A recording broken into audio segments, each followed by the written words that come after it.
we do at Breakdown. I thought this show was very, very similar to the SmackDown that I saw. And I know that some people will disagree with that, but I felt that SmackDown had a lot of talking points and a lot of kind of under par matches. And this felt like a Raw that had a lot of talking points and a lot of under par matches. I can tell you that outside of our opening match, which was John Cena against Dominik Mysterio, all the other matches just got good ratings from our community. There was nothing here that really set the world on fire. But what we did get was a lot of talking points. So for me, I see a lot of people saying Raw is clear of SmackDown. I don't quite understand that argument. I don't quite understand that. To me, they feel very, very similar. Both of them have got under par, below average matches. Both of them this weekend delivering plenty of talking points and plenty of storyline development. And that's what we got on this show as well. Obviously, we took some big steps towards War Games. We took some big steps towards Survivor Series. That was the purpose of tonight, as well as to make sure that we gave John a very memorable final appearance in Boston. And in order to do that, the show started, of course, with Triple H. So Triple H did a bit of a lengthy open, which was okay. I think it could have been worded a little better. It was a little bit rambling because he was kind of talking about how everyone's got a different opinion as to who the GOAT is. And he was saying, I'm very fortunate to look as a performer, as a promoter, as a booker. You know, I can look and I can say that there is just one GOAT, and that objectively, John Cena is the greatest of all time. I just kind of felt like he could have worded that with a bit more punch. So it was okay. I thought it was big in its presentation. Maybe some of the wording could have been a little more impactful. But he basically did the intro for John Cena. John Cena would make his way out, and the pop was absolutely huge. As you can imagine, John Cena in Boston, that pop was always going to be huge. So John Cena made his way down to the ring, and he made a big announcement. I don't think this has got lost in the shuffle, but it's a big announcement. John Cena announces that on December 13th, as well as his final match, there's going to be exhibition matches. It's going to be main roster against NXT. And we're actually going to get those two going up against each other. Main roster against NXT, right? And we don't know any of the matches at this stage, but I think it's really, really interesting that that is the direction that we're going. It's going to be a great showcase for some NXT talent, and I definitely think that was the right thing to do. Then we moved on.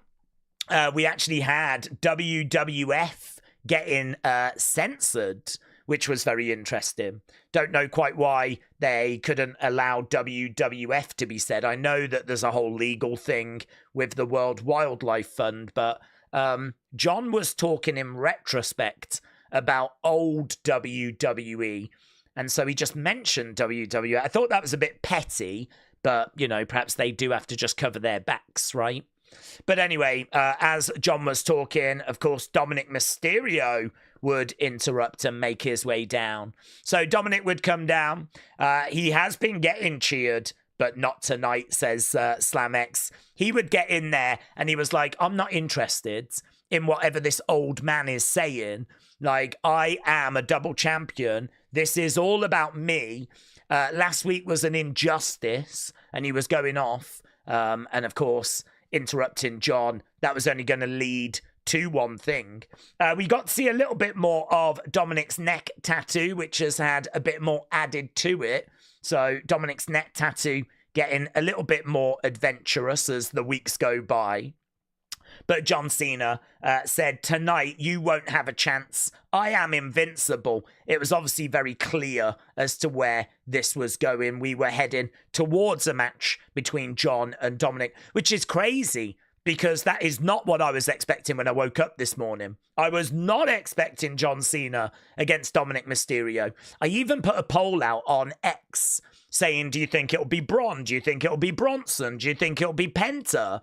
I was not expecting this. Rumors were this match was going to be happening at Survivor Series. A lot of people wondering if we still get John and Dominik at Survivor Series, the rematch. And that's where John drops the IC title back. Don't know, honestly. Maybe they feel like Dominik's run with the IC title is done and he just doesn't need it now. Perhaps he is just moving away from the IC title. Or maybe John is going to drop it back at Survivor Series. Some people even thinking that John could go into Survivor Series as Intercontinental Champion. And I said during the watch along, that's not something I'm looking for. I think that last match for John is John's last match. You don't need no belts. It's not about belts. It's certainly not about a mid-card belt, right? Anything else is just noise, distraction.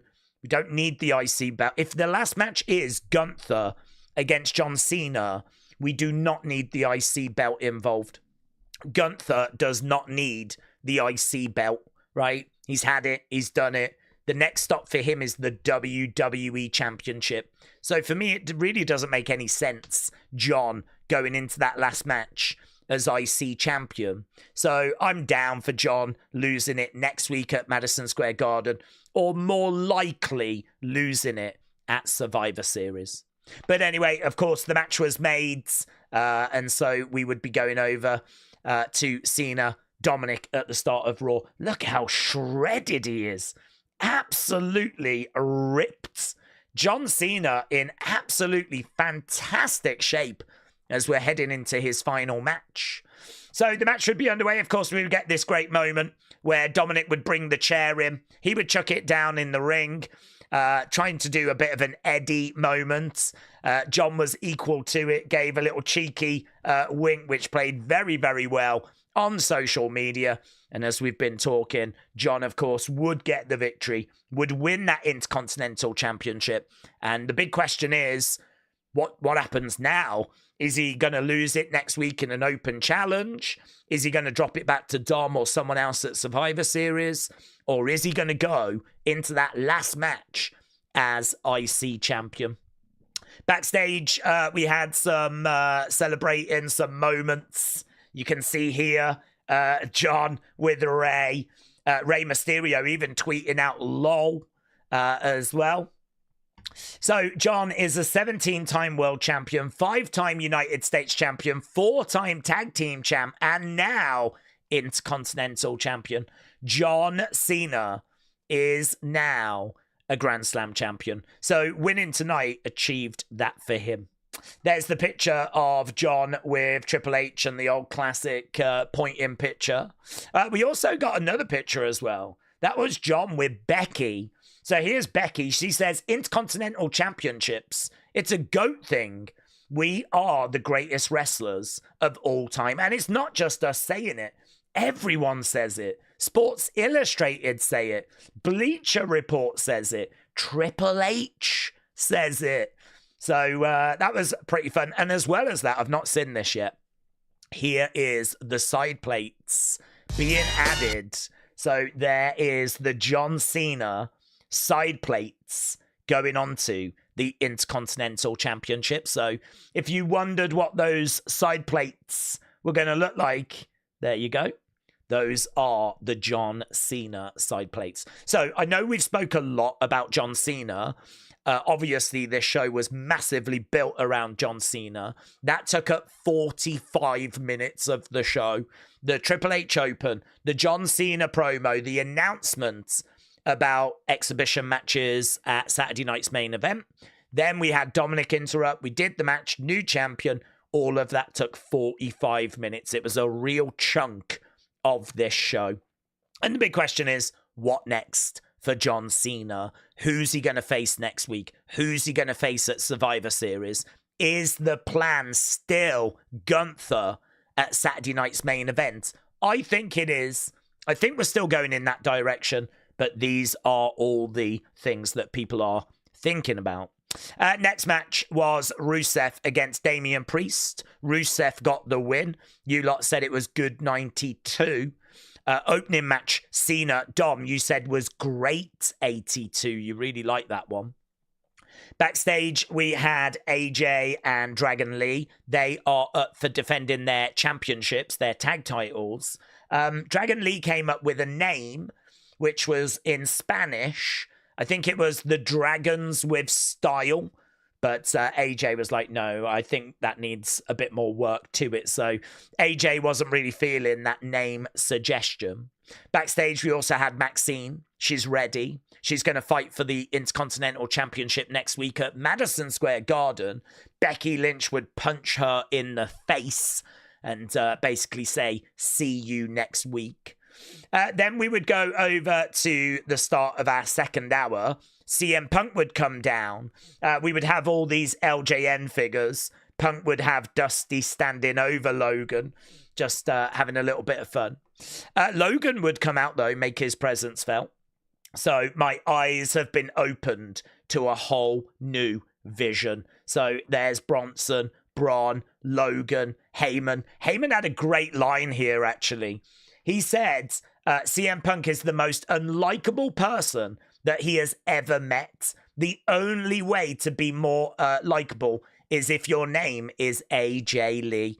So AJ Lee getting a mention from Paul Heyman, which was good. Obviously, this becomes a big brawl.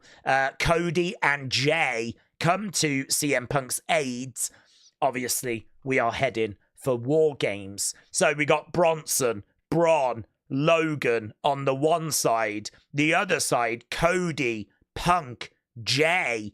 Now, obviously, people are thinking Roman is going to get added to that team. Don't know who the other person is that's going to be added on that side. Some people thinking it might be Cena.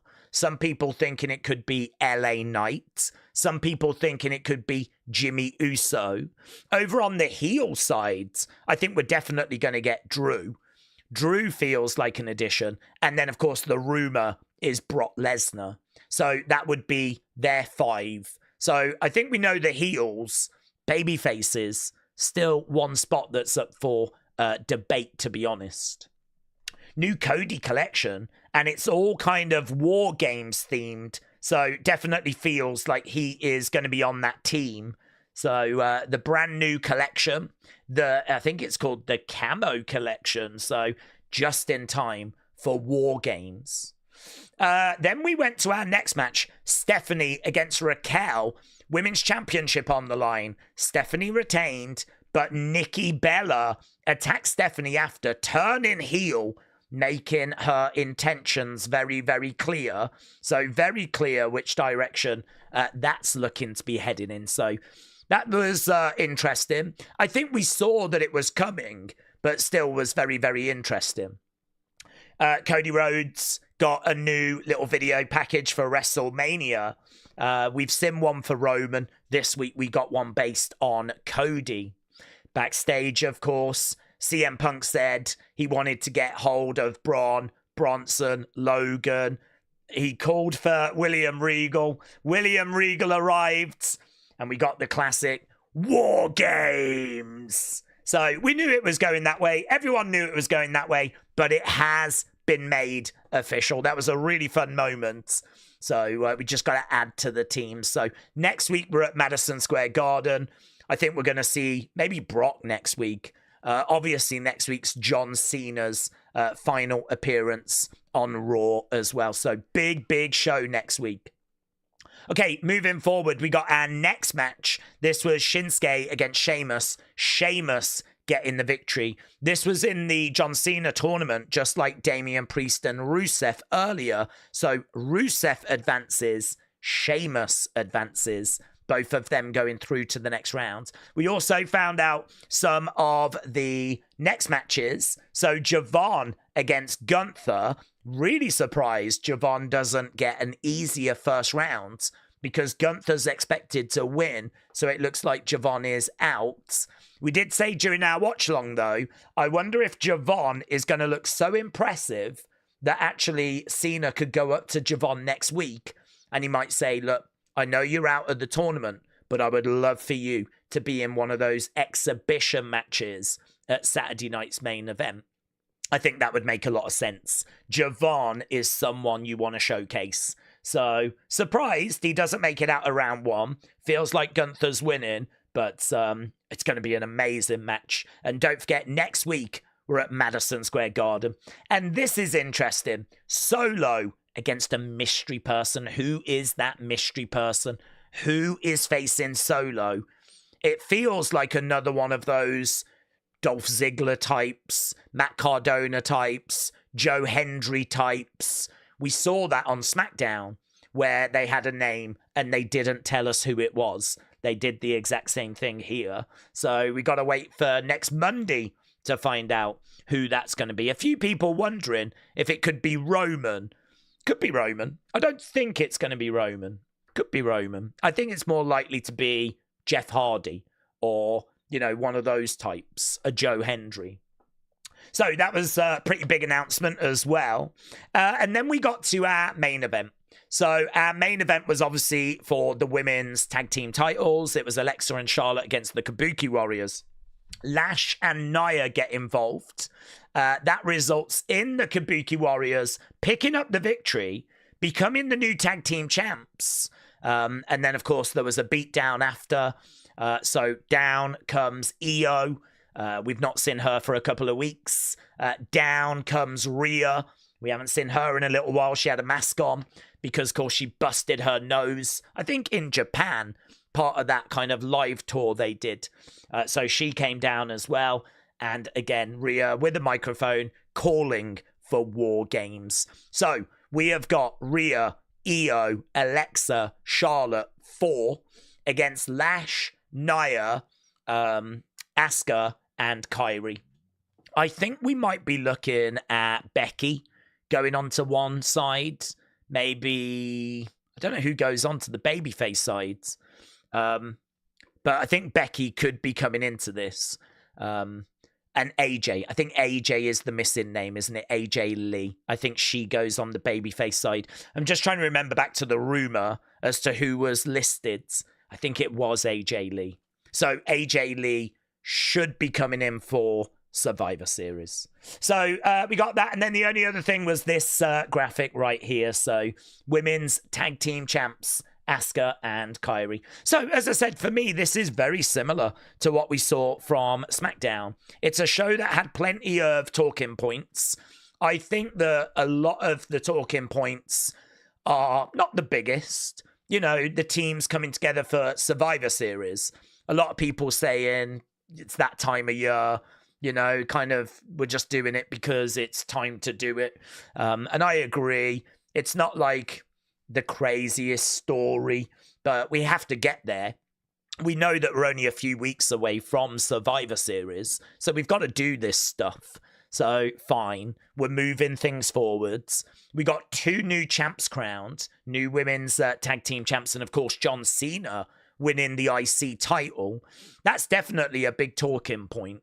I enjoyed the show, but there was definitely lulls. In-ring was below expectation. But we said the same for SmackDown as well. I think in-ring is below expectation on that show, but that show also had talking points, like Lash Legend being called up, for example. That was a big talking point coming out of SmackDown. So, yes, I think this is in the 7s, like a 7-2-5, somewhat along those lines. I largely enjoyed it. I didn't feel like I wasted my time. And it feels like one of those shows where if you missed it and you were like, oh, I was out tonight, what did I miss? You've got a lot of kind of catching up to do. I mean, you've got obviously John Cena as a new champ, new tag team champs, War Games matches being announced, people progressing in the tournaments. So many shows this year have just had next to no talking points. And I feel like we've just had a weekend where there's been plenty of talking points. So yeah, for me, I'm in the 7s on this one. Oscar said, 7-year official viewer and a 2nd-time commenter.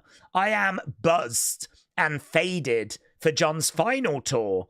Love you, mate. Oscar, appreciate the support, my friends. And yes, John Cena's final tour, I think, only has 3 dates left. We've got Madison Square Garden Raw, we've got Survivor Series, and then we've got Saturday night's main event. So it's getting closer. The emotions are building. Every appearance now matters more and more. And I honestly think we've set up a pretty good Raw for next week. And we've got most of the pieces now in place for Survivor Series. So there we go. That was the Raw breakdown. Really appreciate the support. Hope you enjoyed this little video. And I will see you again next time. Bye for now.